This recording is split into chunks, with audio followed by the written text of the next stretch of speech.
জমে উঠেছে বাংলাদেশ চলচ্চিত্র শিল্প সমিতির নির্বাচন 2024-26।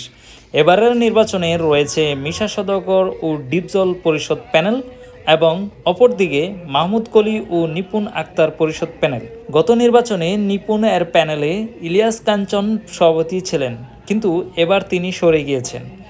মিশা সওদাগর প্যানেলে ছিলেন জায়েদ খান, কিন্তু এবার তার সদস্য পদ না থাকায় নির্বাচনে অংশগ্রহণ করতে পারছেন না। তার পরিবর্তে নির্বাচন করছেন ডিপজল।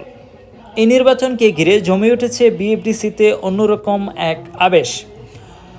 গত নির্বাচনের সময় জায়েদ খান ও নিপুণ আক্তার পরিষদ হাড্ডাহাড্ডি লড়াইয়ের ফলাফল নিয়ে আদালত পর্যন্ত গড়ায়, যা জাতীয় নির্বাচনকে হার মানায় বলে বিনোদন প্রেমিকরা বলেছিলেন। এবার নির্বাচন কি আগের মতো হচ্ছে, সেটাই দেখার অপেক্ষা আগামী 19 এপ্রিল শুক্রবার। মাহমুদ কলি ও নিপুণ আক্তার পরিষদে সভাপতি হিসেবে মাহমুদ কলি এবং সাধারণ সম্পাদক হিসেবে নিপুণ আক্তার, সহ-সভাপতি ডেনিস সিডাক ও অমিত হাসান।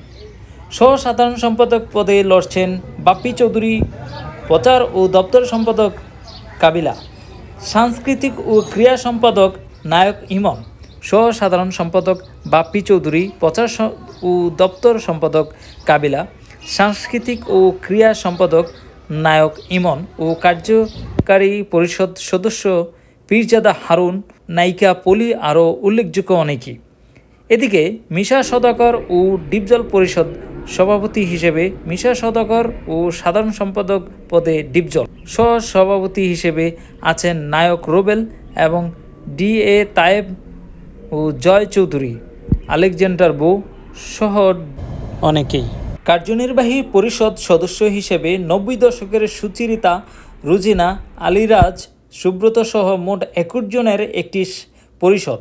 দেশপ্রেম, দায়িত্ব, শৃঙ্খলা, সুস্থ সাংস্কৃতিক বাংলাদেশ চলচ্চিত্র শিল্পী সমিতি, এই স্লোগানে মিশা সওদাগর ও ডিপজল পরিষদ। অপরদিকে মাহমুদ কলি ও নিপুণ আক্তার পরিষদ স্লোগান সহযোগিতার হাত প্রসারিত করা, কাজের পরিবেশ সৃষ্টি করাই আমাদের অঙ্গীকার। Thank you so much. SRS পিকচারের সাথে থাকুন এরকম বিনোদন জগতের সকল আপডেট পেতে।